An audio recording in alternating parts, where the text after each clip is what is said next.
our hope is that everyone will embrace fire prevention and community risk reduction, which is a piece of community risk reduction, and be a part of that equation, because we all got in this for the same reason, and that is to protect lives and property.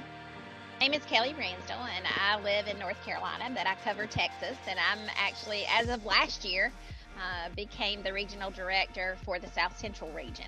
And so I do a lot related to public education, but we also work a lot on the codes and standards side. People know NFPA is an international organization, but what they don't realize is they can actually reach out to a person, and my job is to make sure that if you got a question, we can help you get it answered. You don't have to be a member of NFPA to access any of this. You go to nfpa.org. When you go there, you can click on public education, and it will give you tons of free resources. So that's where you'll find our safety tip sheets, and we have nearly 60 of them that you can download, add your logo to, and they're very specific to topic areas. We also have two more sites that I wanted to mention. We have Sparkyschoolhouse.org, and that is for teachers and educators. So if you're looking at educational materials, that's the best place to grab our videos and our apps.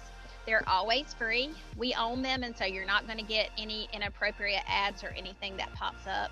And our kid page is sparky.org. And on there, this is actually Sparky's 70th birthday, and it's NFPA's 125th anniversary. But as part of Sparky's birthday, he got a facelift, and as part of that, his website was changed. And so on there, you're going to find information on fire trucks, free activities that you can download. So if you're looking coloring sheets or activities for any season, you can download it there.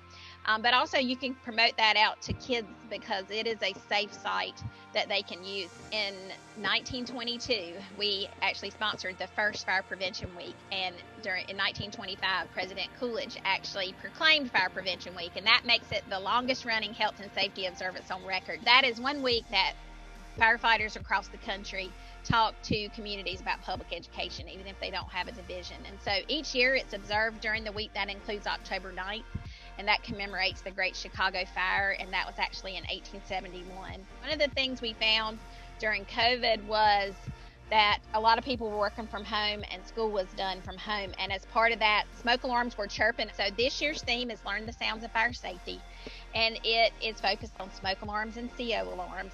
And we want them to know the difference in the sounds, because if it makes a noise, it could be a chirp, which is very different than an activation. And so smoke alarms always have 3 beeps, and a CO alarm would have 4 beeps when it activates. And then if there's a chirp, there is additional action that needs to happen. It could either mean that it's the end of life and it's giving you a warning and we need to replace the whole unit, or that battery needs to be changed. But we also wanted to bring up, for people that are deaf and hard of hearing, we need to make sure that they have working smoke alarms, and that there are strobes and bed shakers available that can help protect them as well.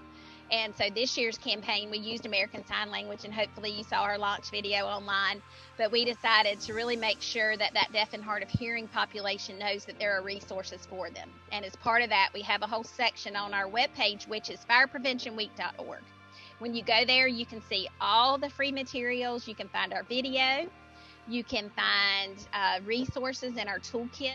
But really the fundamentals of this is station level prevention, which is part of community risk reduction. Knowing what your risks are in your area.